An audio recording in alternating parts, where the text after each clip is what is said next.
Disculpeu una mica aquests minuts, però bueno, ja hi som tots i ja estem aquí i anem a començar aquest acte, aquesta presentació del llibre de l'Anna Rossell. En primer lloc, voldria agrair la vostra assistència per estar aquí i també un agraïment al bar del convent que ens ha deixat aquest espai, aquest magnífic espai en el que estem aquí aquesta tarda celebrant una presentació d'un llibre, perquè sempre treure un llibre és un motiu de celebració. Bé, són moltes persones a la taula, seré breu, només voldria dir que Inverso, aquest és el primer llibre d'aquest any 2015, ja sé que estem al novembre, però les circumstàncies s'han donat així i és el primer llibre de l'any 2015 i me n'alegro molt que sigui aquest llibre perquè l'Anna, a part que és una poeta a la que admiro, és una bona amiga i ella ho sap i estic contenta, Anna, de tenir la possibilitat d'haver publicat aquest llibre.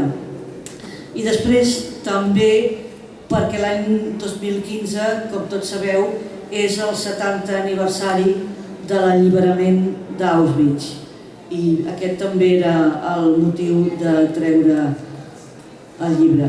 Voldria dir també una cosa, els que l'heu comprat us donarem un obsequi que és el llibre en e-book. El que vulgui el llibre en e-book dels compradors, allà a la Geni li demaneu una llista i allà apunteu el vostre nom i el vostre e-mail i us enviarem l'e-book. Ja seguidament només vull passar-li la paraula al Vicenç Villatoro, que és l'autor del pròleg. Vicenç? Moltes gràcies, bona tarda. Disculpes en primer lloc pel retard que m'és atribuïble en bona part per la incapacitat d'aparcar la primera i per tant em sap greu haver endarrerit aquest acte per la imperícia. Quan vaig rebre el llibre de l'Anna, amb la possibilitat i la petició de fer-ne un pròleg, el vaig llegir amb interès, el vaig llegir amb admiració, però se'm va reproduir l'antiga pregunta que apareix a tothom qui s'enfronta amb la representació literària de l'Holocaust, que és com podem parlar d'allò del que no es pot parlar. Com podem representar allò que no és representable, com podem fer versemblant, com demana la literatura, allò que no és en ell mateix versemblant.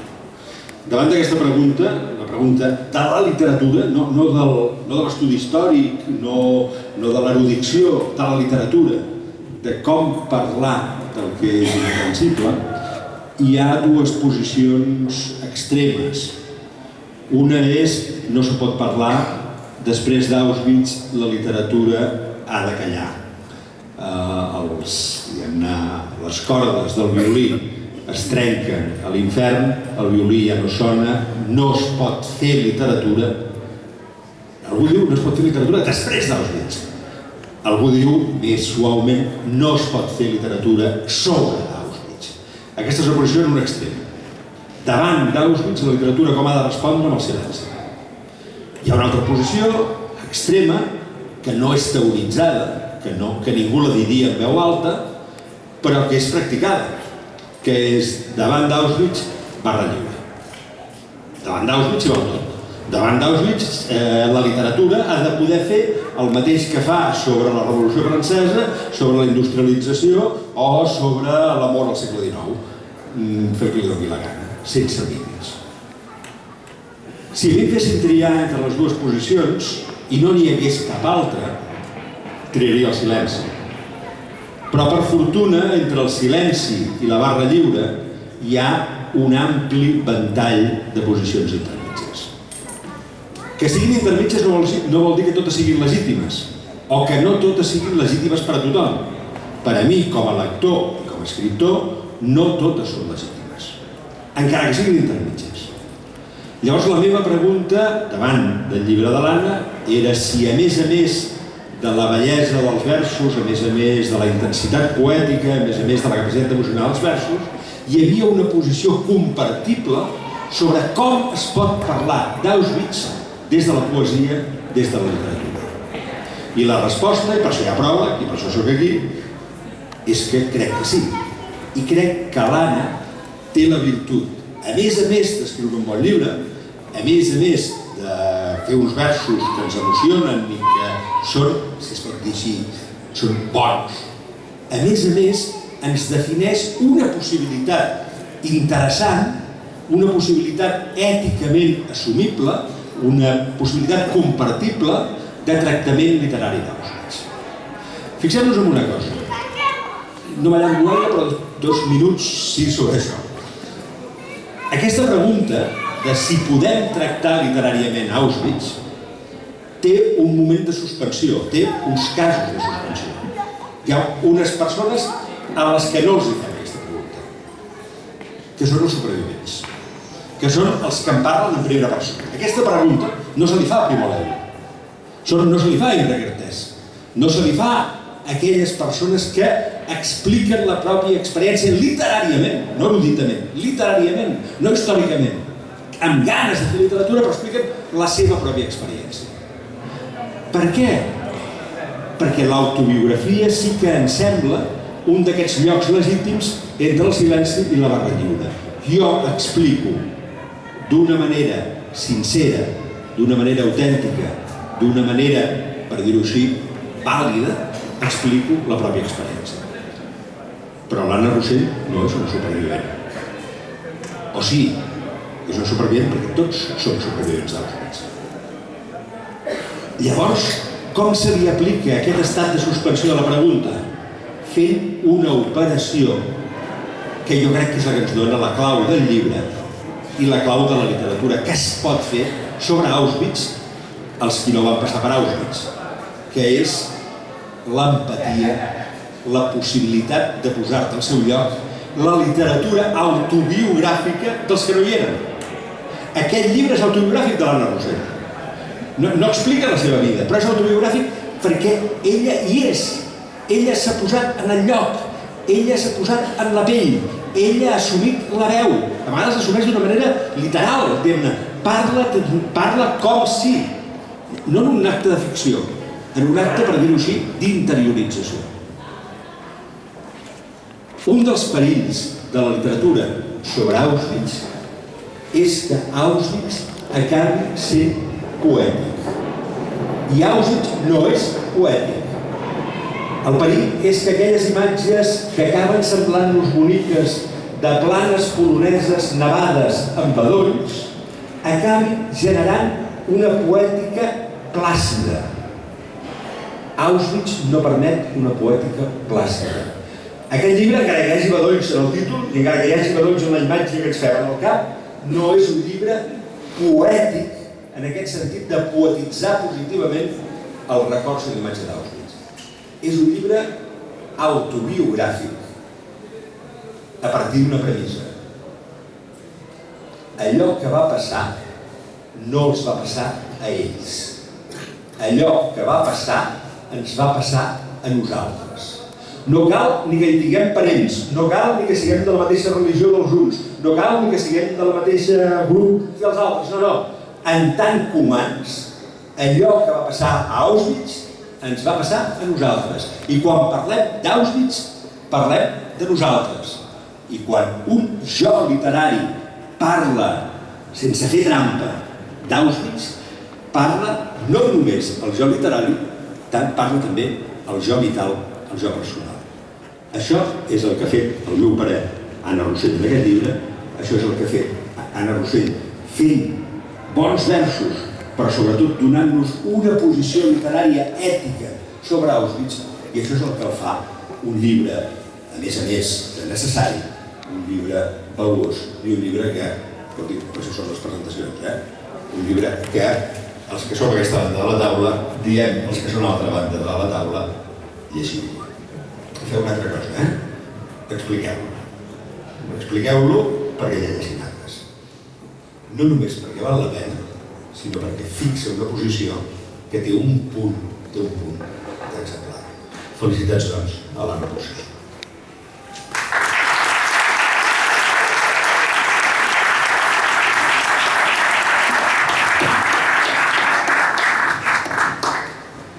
En aquest acte havíem convidat a representants de les víctimes i han vingut Víctor Sorensen, el director de la comunitat israelita de Barcelona, i la Rosa Toran, presidenta de l'Amical Mauthausen.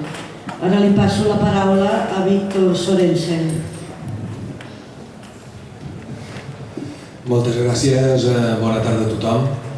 Per mi la veritat és un honor i és difícil també afegir alguna cosa després del que ha dit el Vicenç. De totes formes, crec que hi ha un espai molt gran per a la reflexió en aquest sentit i és un tema que no s'acaba mai.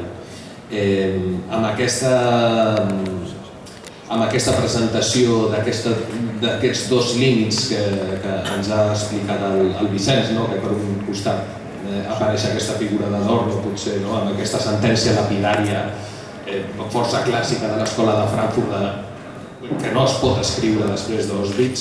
Crec que el que significa és un toc de precaució. Comporta una incessant significació crítica en aquest sentit perquè ens trobem front a una dialèctica que pot oferir una transgressió, que és aquesta pífia, que és aquesta barra lliure, o per una altra banda la representació. Aquest intent d'oferir una perspectiva interior, i parlant amb l'Anna abans de la presentació, crec que és que per mi el que més va sobtar va ser aquesta utilització de la primera persona, dona la possibilitat de donar una dimensió humana a l'horror.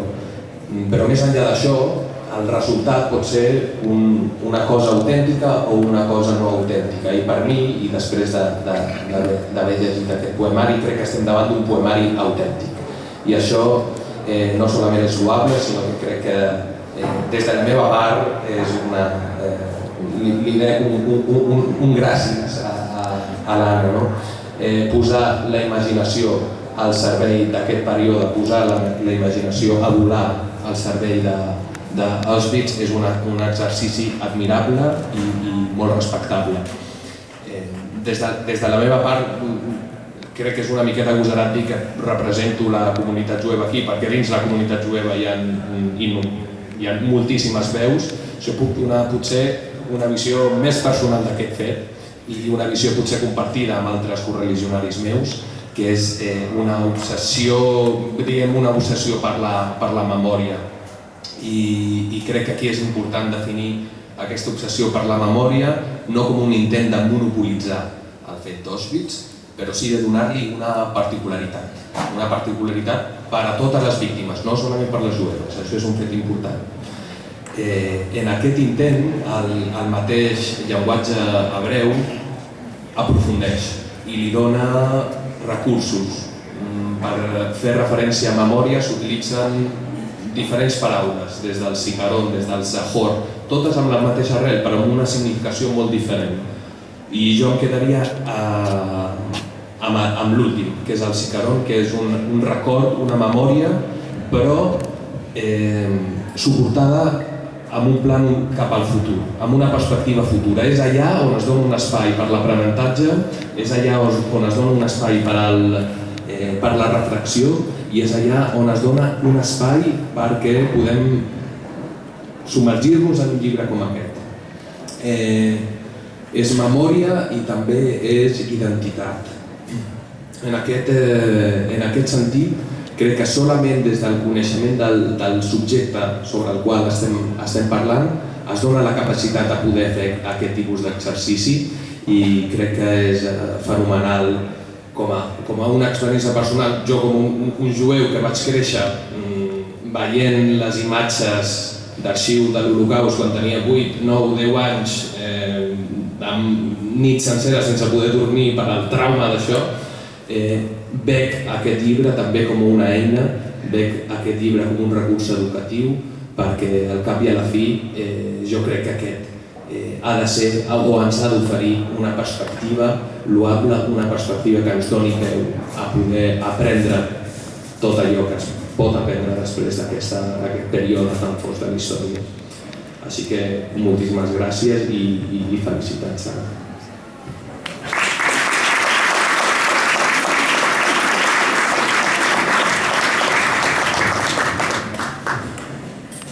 I ara la Mercedes del Clos ens cantarà una cançó sefardita.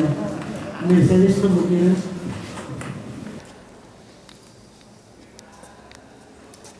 Aquesta cançó es diu Jo m'enamoré d'un aire.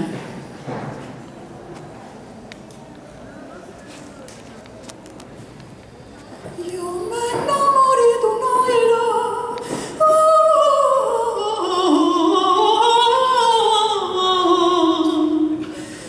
d'un aire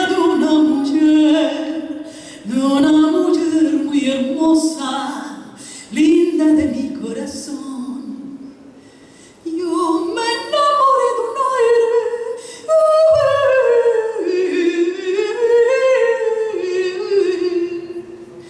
linda de mi corazón, linda de mi corazón. Tralarararararay, tralarararararay, linda de mi corazón.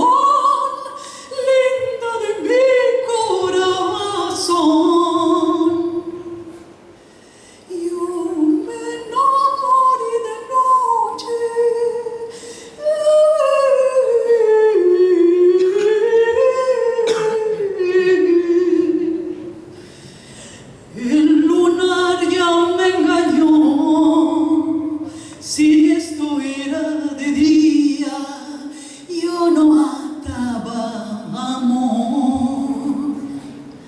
Si otra vez yo me enamoro,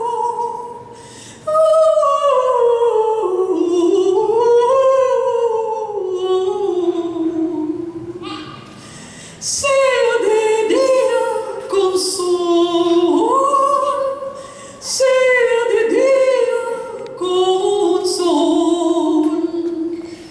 Tralararararara, tralararararara, sea de día con sol, sea de día con sol.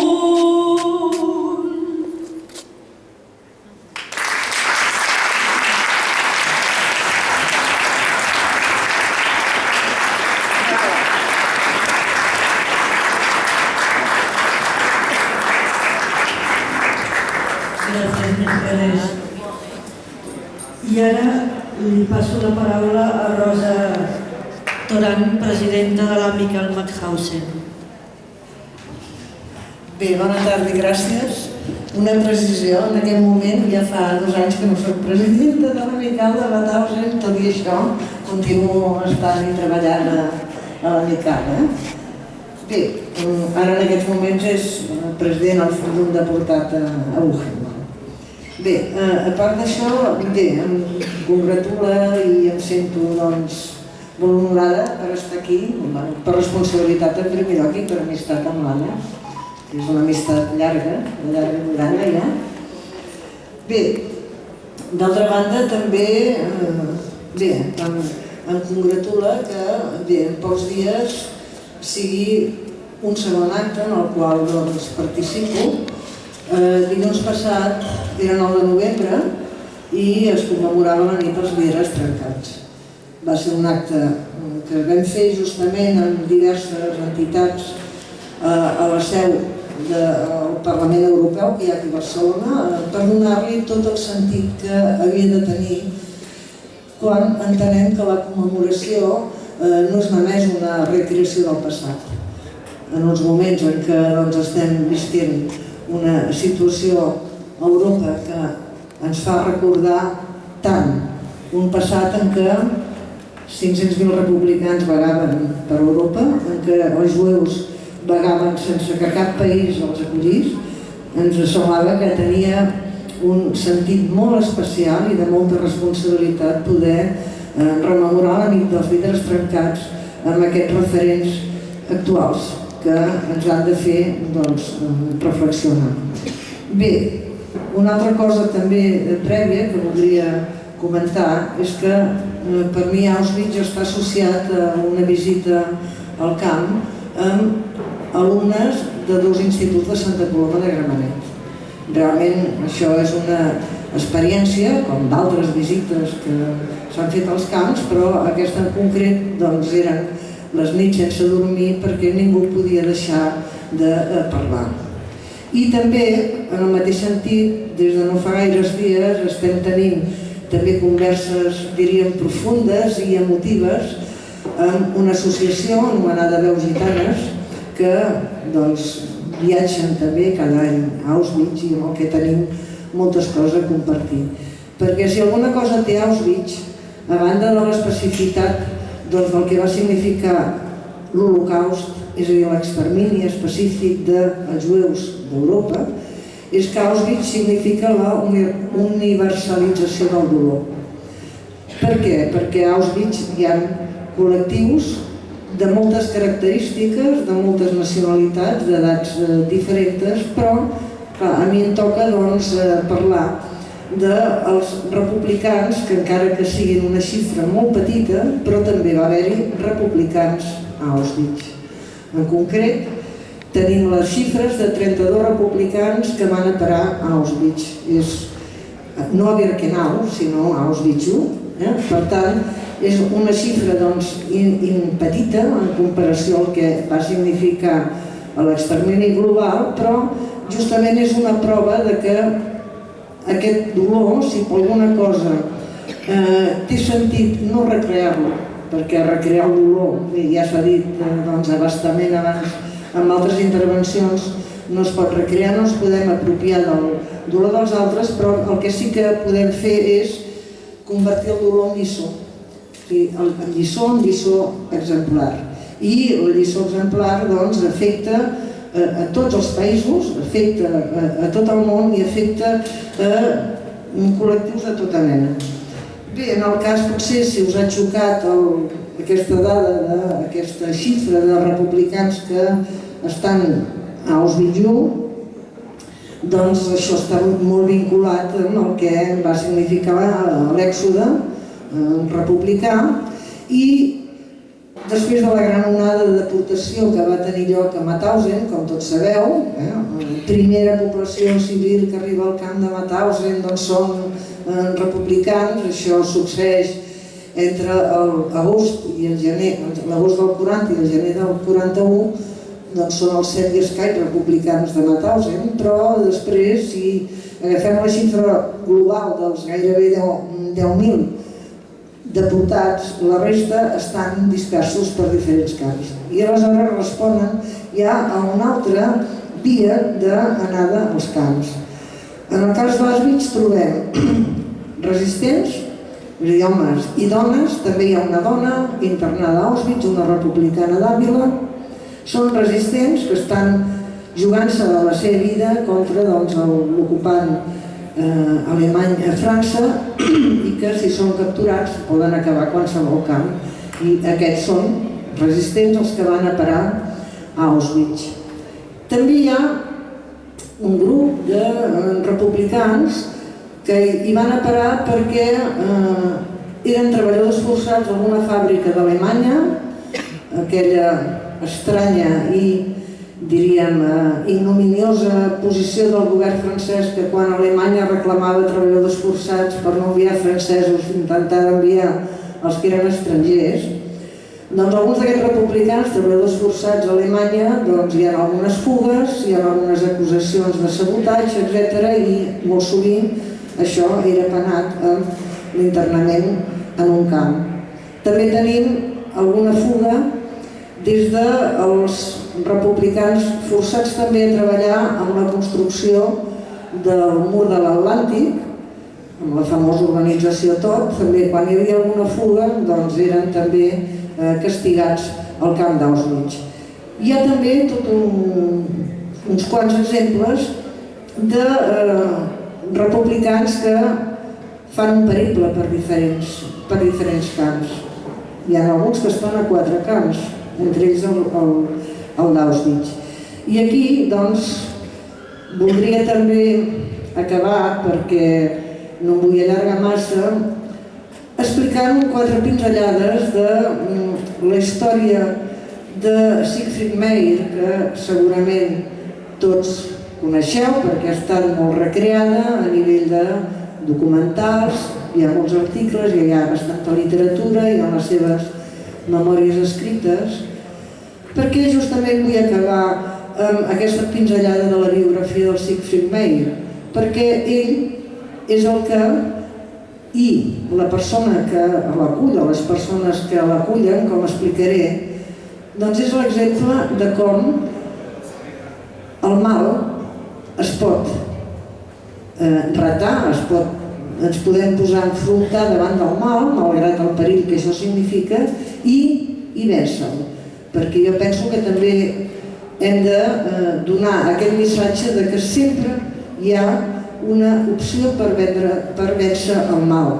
D'altra manera, no s'entendria la capacitat que tenim els humans per prendre posició en qualsevol moment. Segurament, si el primer alemany que va sotmetre's que no fossin admesos els nens a les escoles o que el seu veí no fos expulsat de casa seva, segurament una primera negativa no hagués desencadenat el mal global que va acabar sent el nacionalsocialisme. Bé, 2 pinzellades de Siegfried Meyer. Era un nen, com tots sabeu, jueu, que va ser deportat a Auschwitz amb els seus pares, on els pares van ser exterminats. El nen, que aleshores tenia 10 anys, en un dels convois que traslladaven gent d'un camp a l'altre, amb un comboi arriba a Mauthausen. Un nen de 10 anys al camp de Mauthausen, les dificultats per sobreviure eren moltíssimes, però què va aconseguir salvar-lo? Com es va poder escapolir de la mort? Doncs gràcies a l'ajut d'un grup de republicans que se'l van afillar. Afillar vol dir que el van protegir, el van amagar, i de tal manera que quan s'allibera al camp, els republicans no tenen on anar, però encara menys té anar un nen de 12 anys.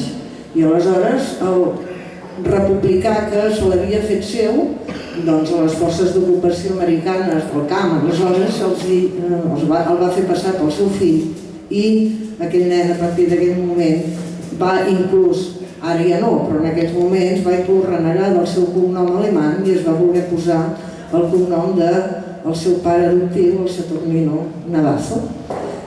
Va viure amb ell tota la seva joventut, fins que hi ha Siegfried Meyer, tots sabeu que està viu, està a Eivissa, però el seu pare va ser un republicà que amb l'acció combinada amb molts altres va aconseguir vèncer, va aconseguir imposar-se al mal. I jo penso que aquesta també és una lliçó, perquè el mal no arriba a ser mal absolut si hi ha una posició, una actitud negativa i d'enfrontar-se al mal des del primer moment.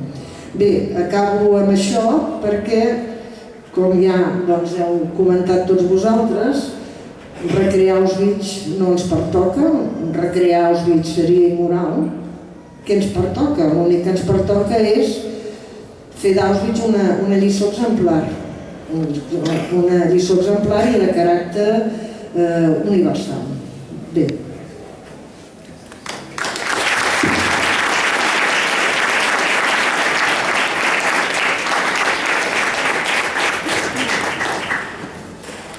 I ara ens parlarà Alfonso Levi, que és l'autor de l'epíleg del llibre.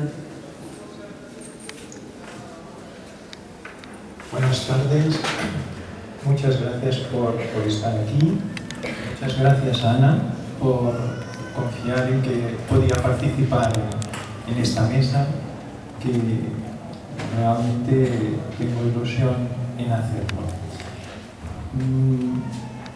El epílogo que escribí empieza con una cita del texto de Ana, que es un verso precioso de un poema mayor que dice: un inmenso silencio reclama la presencia de los muertos. he querido empezar con sus palabras y con dos citas más de dos poetas de épocas diferentes. Una es una poeta, luego haré, si puedo, la relación, una poeta del siglo XIX, una increíble poeta, que escribió una vez este verso: todas las cosas arrasadas, eso es la inmensidad.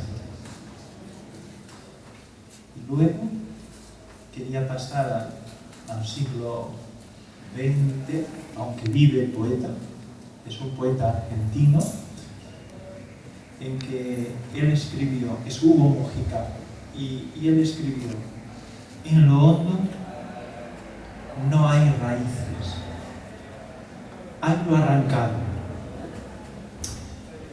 He querido un poco darle cadencia al aire, a este aire tan precioso de esta sala, tan, no sé, tan bien elegida por ti, pero también supongo que por el azar, ¿no? Para un acto tan elevado, ¿no? Como es la palabra de aquellos que nos la dieron y a la vez no la tienen. Bueno, ya he nombrado el fulcro de lo que va a ser esta breve intervención.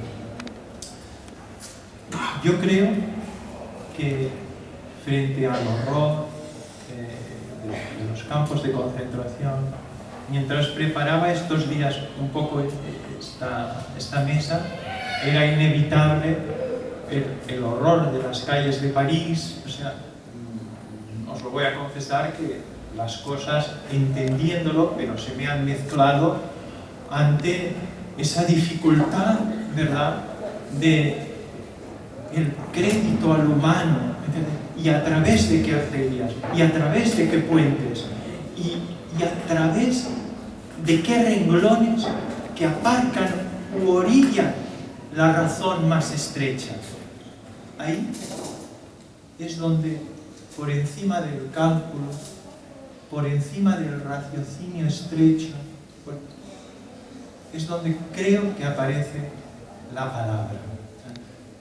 Esa palabra que no es comunicación, que no es conceptualidad, que no es reflejo, traducción, ilustración de algo. Algo así como un hálito, como un pulmón, donde todas las voces de los que no están, que nos antecedieron, de los que quedó aparentemente cortado, ¿no?, de aquellos que fracasaron, que no culminaron en el intento. Es ahí donde la palabra del poeta, ahí tiene razón Hölderlin cuando dice, y lo que queda lo instauran los poetas. Esa palabra, insisto, que nada tiene que ver con el significado, sino con esa aleación de vida, de pulmón, sobre todo de las víctimas, de la gente que no recibió las medallas, pero que hoy, con el poeta, tiene las rosas. Esos que, paradójicamente, perdieron la vida y nos la dan. Esto es lo bonito de que estemos aquí, ¿no? O sea, esa es la fuerza. No vengo a deciros otra cosa que la fuerza que tenemos frente al horror, frente al mal, es ese don del lenguaje. ¿Por qué tenemos lenguaje? ¿Qué capacidad que no tiene ninguna especie, que tiene el ser humano? Rápido, ¿cuál sería? ¿Para qué? Más allá de esa comunicación que tienen otras especies, para que esa capacidad de amar, y no sé qué significa exactamente eso, pero es algo omniamor, algo realmente trascendente, algo que nos abarca, que no tiene mesura. Pienso que es para eso que tenemos un lenguaje, para que enraice en esa partitura de palabras una capacidad no finita del hombre. Perdonar que, pero lo digo con intención, y además en estos días tan graves, ¿no?, para todos, nosotros no tenemos más que un cuerpo blanco de palabras. Pero claro que hay muerte, pero también hay resurrección. Cuando yo leía el texto de Ana por primera vez, sobre todo la primera vez, que era limpio mi inclinación hacia ella, pensaba que es mi tierra nativa, mi dominio, lo que yo tengo para lo que no comprendo, para lo que me excede, llamadlo como queráis, ¿no?, pero para llegar al otro lado de la orilla, cuando parece que no hay orilla, sería esa palabra. ¿Qué es un poeta sino alguien que regresa del infierno? No sale de él, lo lleva consigo. Y luego, con esa experiencia, es capaz, diciendo árbol, de que algo en los corazones de los demás resucite, diciendo tú que algo resuene en algo que es universal, que no es perenne, ¿no? Por eso yo creo que, por supuesto que estoy de acuerdo con Adorno de que la poesía complaciente, ornamental, pero es que ya ni es poesía, pero esa otra que tiene que enfrentarse con la tiniebla, ¿qué podríamos hacer si no la palabra poética? ¿Qué otra cosa tenemos? Aunque la palabra no tenga verbo, aunque sea acariciar unas cortinas, aunque sea deslizarse de la orilla del logos y entrar en un territorio ignoto que los demás no comprenden. Creo que este es nuestro caudal. Tenemos ese bagaje blanco de palabras, con capacidad de enfrentar con ventaja a la muerte. Quería leeros, para un poco terminar esta pequeña, no sé, ofrenda vehemente que os he dado, un texto precioso, es un verso también, de Yves Bonnefoy, después de una época realmente la califica de horror y dice que cuando ya no es posible enfrentarse al horror, en ese momento escribirá esto. Dice ahora, sobre todo ahora, porque sabemos que cuando frente al horror nos parezca que ya no es posible, la poesía será el primer fuego que prender al pie del mundo muerto. Muchas gracias.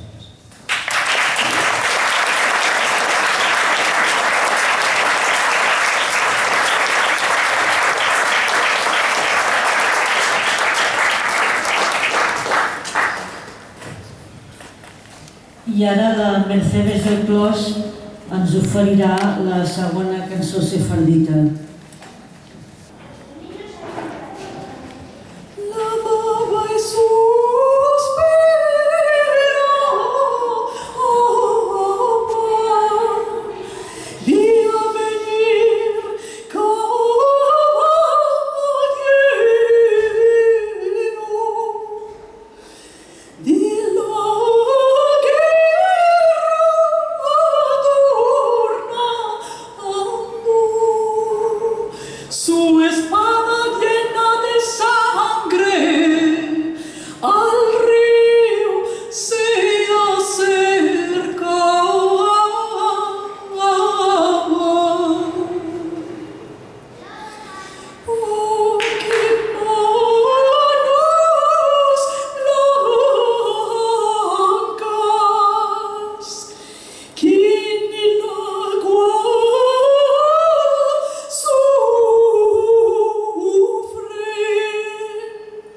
Jerez.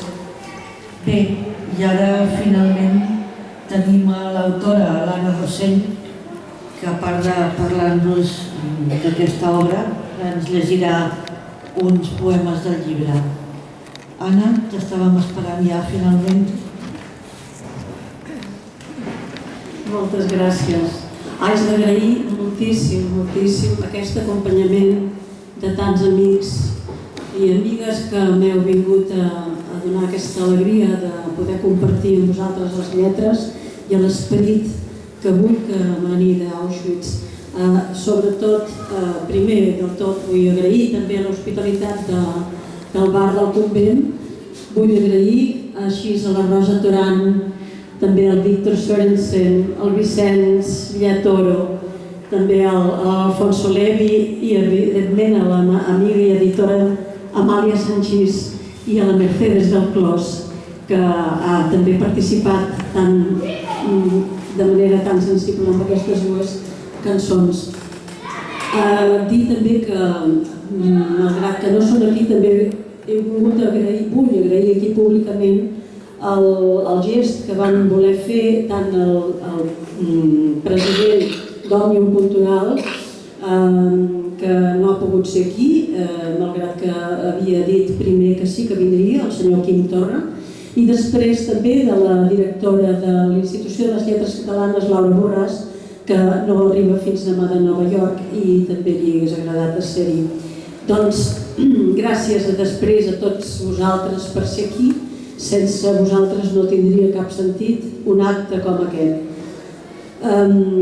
Bé, la resta la vull llegir per no deixar-ne res al tinter.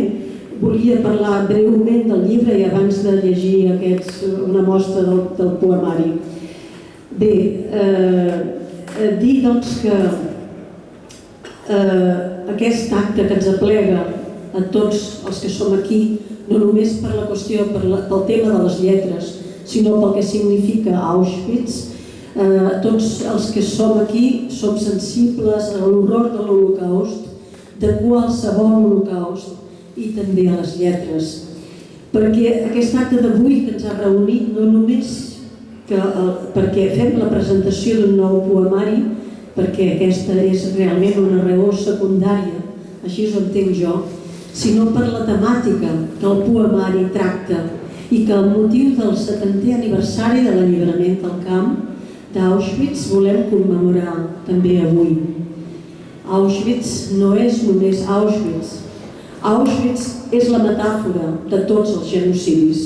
És el paradigma de l'Holocaust amb majúscules que terriblement, amb variables específiques, es va repetint al llarg de la història.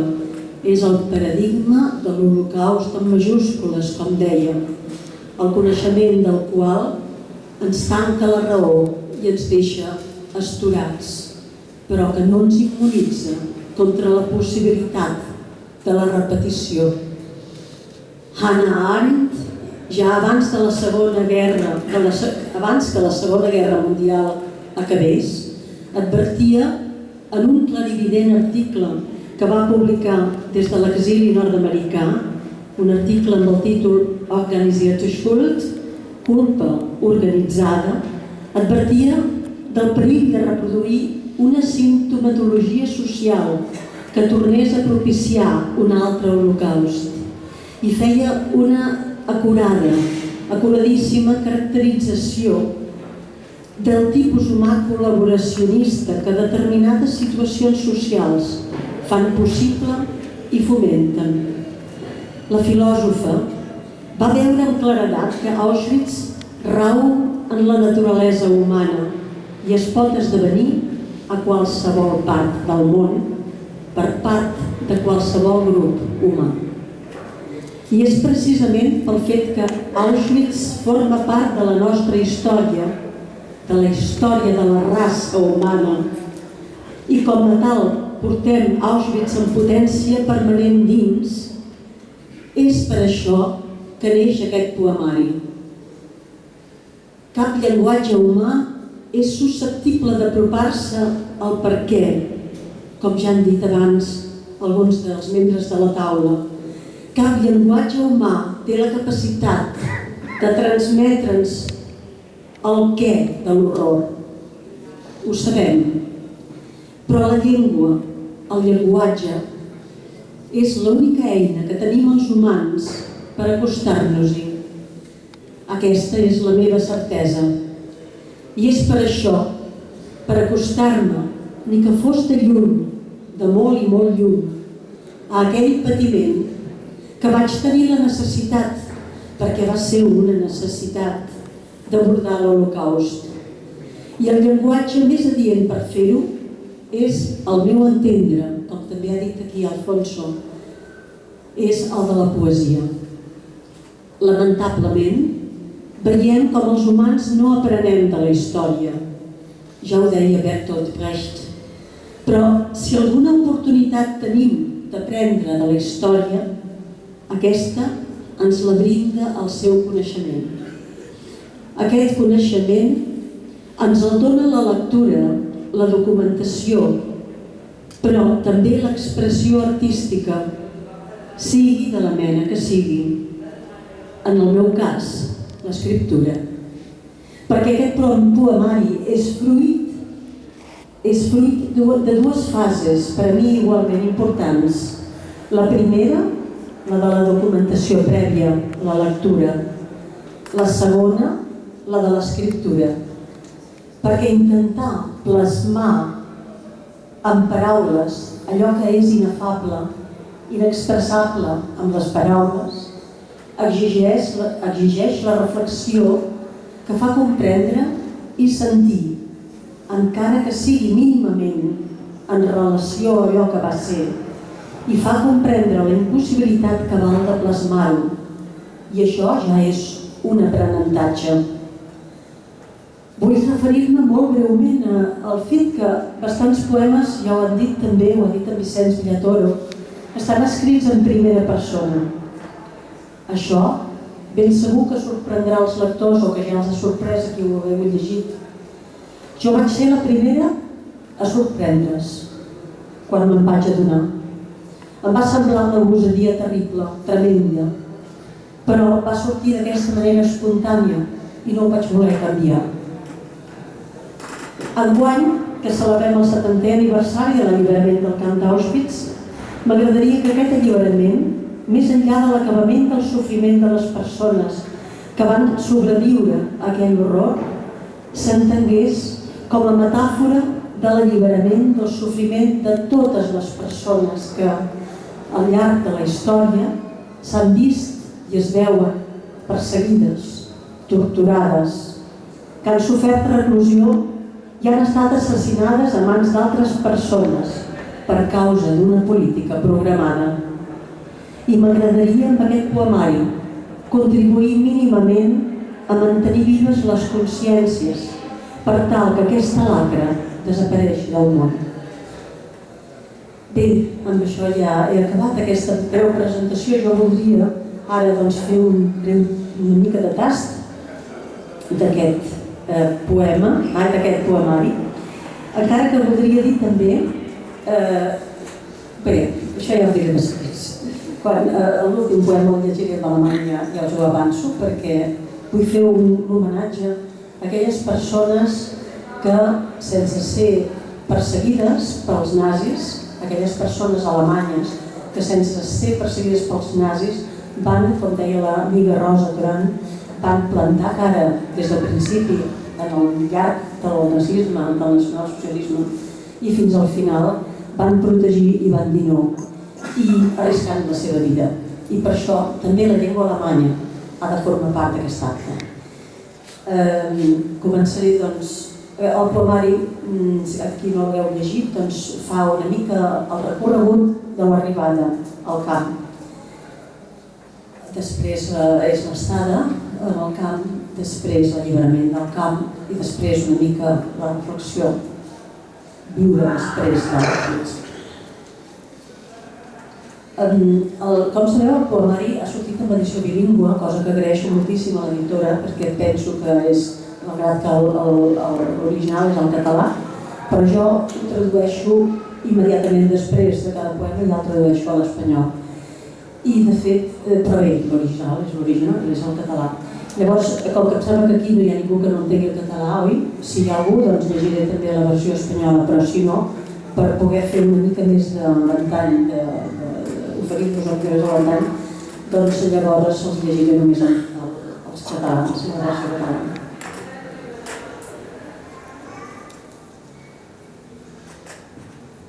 Els vas sentir arribar amb els seus mastins i eren de ferro els cops.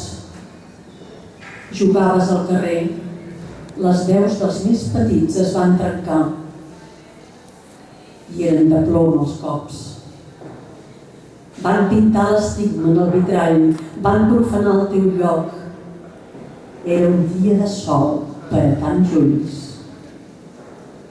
i eren pel pare els cops. Riuen els homes dels cinturons de cuir, les seves botes vomiten el verí, les seves ganyotes descarreguen trons i tants ulls sense boca i sense gest. I eren pel pare els cops. A terra, un manyot de tot i de no res. Esquitxos de sang al braçalet.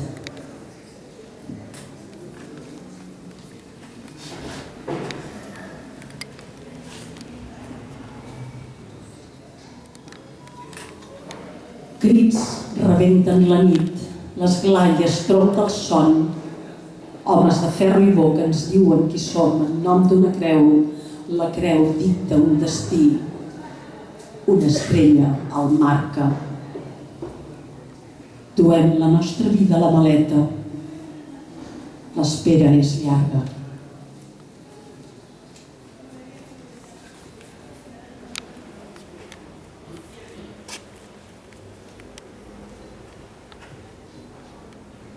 L'espitllera ha deixat de ser-nos esperança. Ja no plora el nadó, però la mare l'estreny contra el seu pit. Aigua, ha dit encara un altre cop. I s'ha fet definitivament de nit al vagó i el tren de bestiar s'ha mogut altra vegada, lentament. Com si no hagués arribat al seu destí, encara.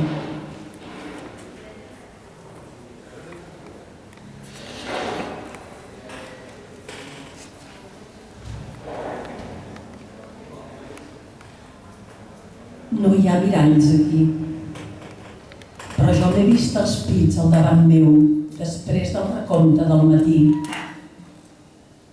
Eren tants i tan llargs els pits. Flocs de neu ens queien als cabells. Els ulls blaus m'han mirat llavors a mi i el dit ha sentenciat amb un lleu moviment al costat dret.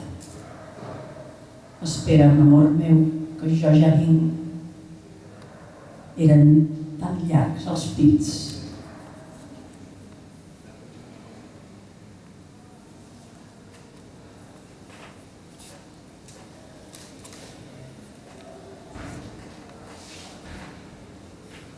He après que res vol dir el mateix aquí.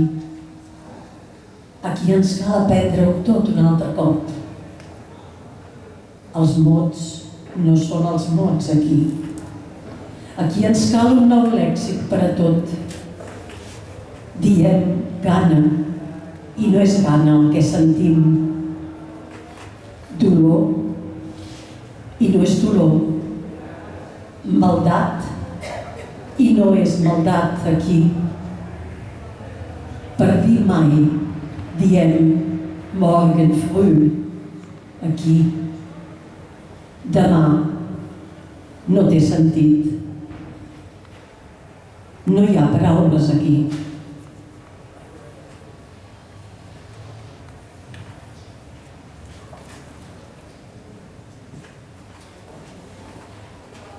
Hi ha una infinita jerarquia al camp, forjada amb xifres, lletres i estrelles de colors. Baules d'un engranatge sobirà Servim la maquinària que s'alimenta de mi contra l'igual. Però ahir una reclusa, un àngel, va mentir per mi i em va donar la vida.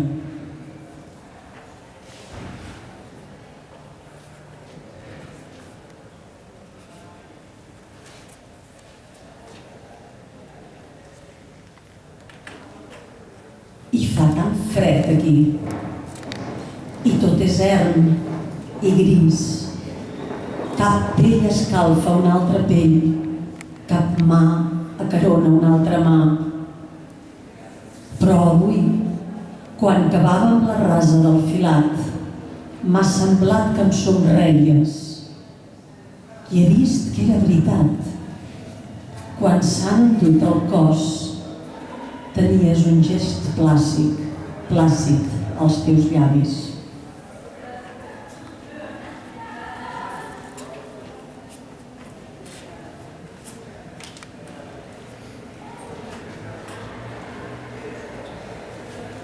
Esperant el recompte del matí, han caigut dues dones a la neu. Una tenia als llavis un somrís. Prop del fossar, l'aire put. I un cos petit semblava que es movia encara.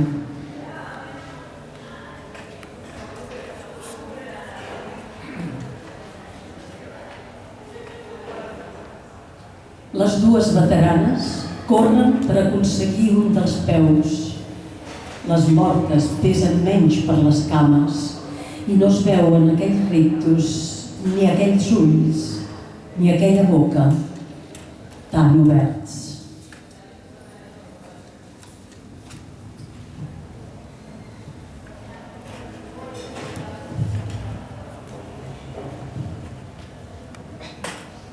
La meva veu de dins ja no em diu res, ja no la busco. Les paraules s'enfonen a la boca i al cervell, buides. Les mans ja no palpen per a mi la terra humida i olorosa i els meus ulls es claven en el llot que ja fa molt va engolir la meva última mirada. La mort em posseeix i té els meus ulls.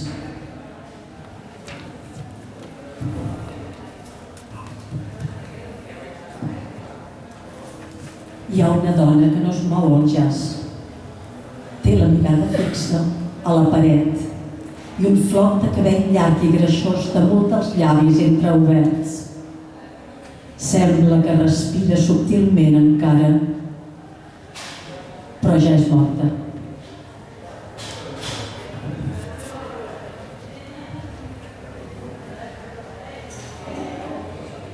El cel de la mà alliberadora ens envia fa dies destrucció.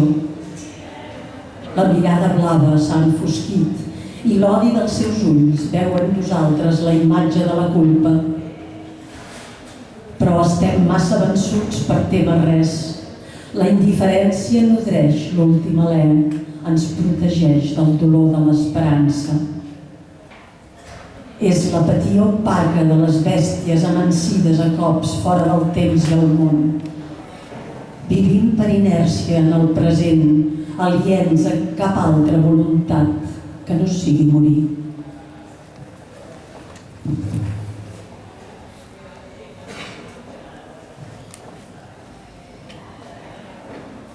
I malgrat el temps, quin plor, quin esfereïment vertiginós, quin abisme sens fons em xucla el cos.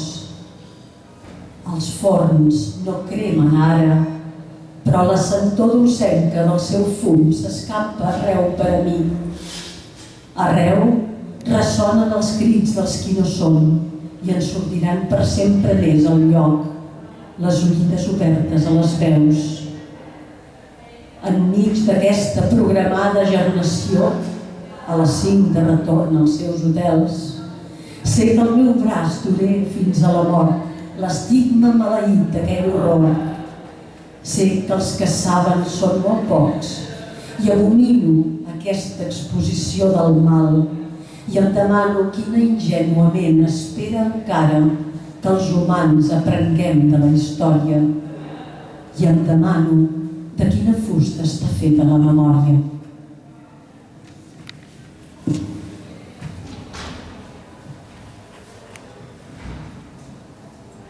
Bec la teva mort quotidiana a petits globs en les paraules que vas deixar per mi. Dius els noms de la mort, però li manquen tants mots al sofriment. Les paraules diuen por, però no em són por. Diuen pell i no em són pell. Diuen set i no em són set. Diuen fam i no em són fam. Però has dit cendra també.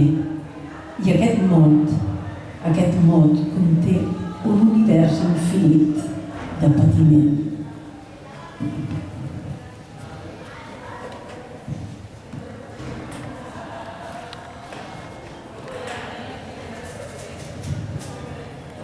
Berlin, Cora Berliner Straße 1. Parlen milions de morts des del ciment, des de la pedra freda i uniforme de l'horror. Clama la immensitat del silenci eixordador, reclama la presència dels absents. És un ciment igual, un mateix negre igual, infinita planura homogènia de la mort, de sofriment igualment infinit i quotidià, d'incertitud igual. No té noms el ciment, són tants milions els noms, criden al cel els noms i el cel resta mut a tantes veus. La raó emmudeix davant de tantes morts, la mort m'engoleix a poc, em porta pels passadissos foscos del ciment. Tenen un destí cert, és intrincat però cert. M'aïlla de l'exterior la mort, m'atrapa en el si del laberint. És de ciment de cendra aquesta mort, em travessa la pell amb els dits fins, em fa un nus a la gola aquesta mort, m'ofega amb mà potent i decidida aquesta mort. La mort té les parets altes i fosques, em petiteix, redueix, esvaeix del tot aquesta mort. El sol sota els meus peus és insegur, no és llisa la por que em posseeix, l'ofec és ondulat, no hi ha cel enllà de les parets, tan petita em sento dins la mort i falta l'aire dins de la foscor. El ciment m'empeix tot, presència absoluta del ciment, presència absoluta de la mort. És vertical la mort i horitzontal. Horitzontal són les tombes de tants morts. No ocupen les tombes aquests morts, ocupen l'aire que no hi ha.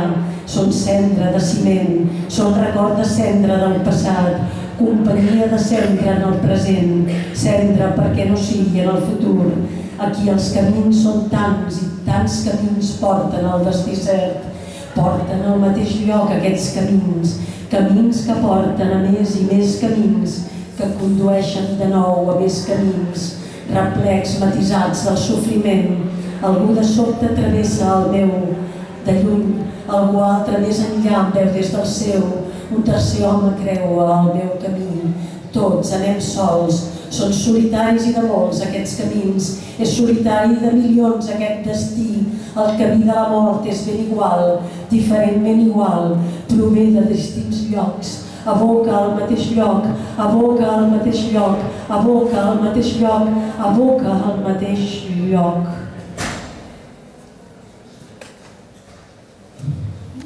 I m'agradaria llegir aquest últim poema en alemany. La traducció és d'una amiga meva, Heidrun College, a la qual visitaré demà. Ella viu a Berlín. Berlin, Brandenburger Tor. Berlin, Cora Berliner Straße 1. Da sprechen Millionen von Toten aus dem Zement, aus Stein, einförmig und kalt vom Grauen, ohne Maß, glatt eine dröhnende Stille, glatt die Gegenwart der Toten, ein gleichförmiger Zement, dasselbe eintönige Schwarz, endlos einförmige Ebene des Todes, des Leidens, ebenso endlos wie alltäglich, Jahr aus, Jahr ein, an ewig gleichem Zweifel, ohne Namen, der Zement, Millionen Namen, sie schreien zum Himmel, die Namen, und der Himmel schweigt zu all den Stimmen. Verstand wird stumm vor diesen Toten, der Tod verschlingt mich nach und nach, führt mich durch dunkle Flure von Zement. Sie haben fraglos ein Ziel, es ist verschlungen, aber fraglos. Es trennt mich von der Außenwelt. Der Tod packt mich im Schoß des Labyrinths.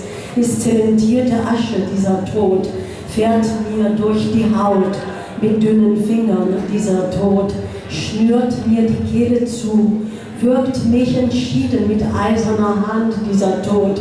Der Tod hat hohe dunkle Wände, erniedrigt, verstümmelt, löscht aus ohne Rest dieser Tod.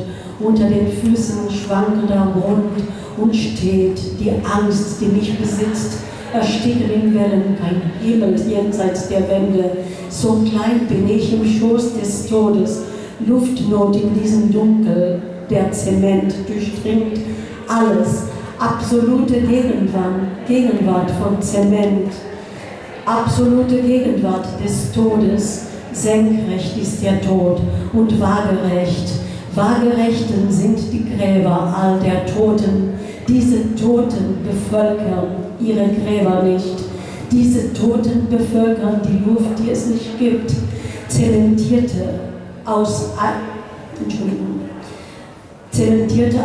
Erinnerung aus Asche der Vergangenheit, Gefährten aus Asche in der Gegenwart, Asche für ein Morgen ohne sie. Hier sind die Wege, so viele und so viele Wege führen zum fraglosen Ziel. Sie führen zum selben Ort, diese Wege. Wege, die zu mehr und noch mehr Wegen führen. Wege führen wieder zu weiteren Wegen, knicken ab, schattiert vom Gram mit einem Mal, quert einer in der Ferne den meinen. Einer weiter weg sieht mich von seinem, ein dritter Mann kreuzt meinen Weg. Wir gehen jeder allein, einsam und bevölkert die Wege, einsam und millionenfach. Das Schicksal der Weg des Todes ist gleich, mannigfaltig gleich, kommt von anderen Orten, führt zum selben Ort, führt zum selben Ort, führt zum selben Ort, führt zum selben Ort.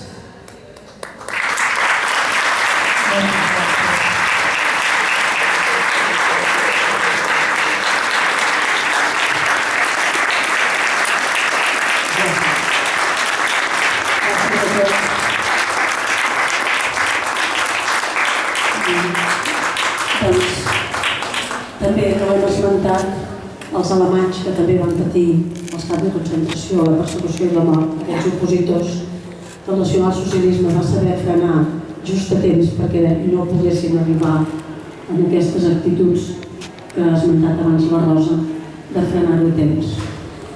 Doncs gràcies a tots i que portem sempre als dits al cor i a la memòria. Fins a la propera.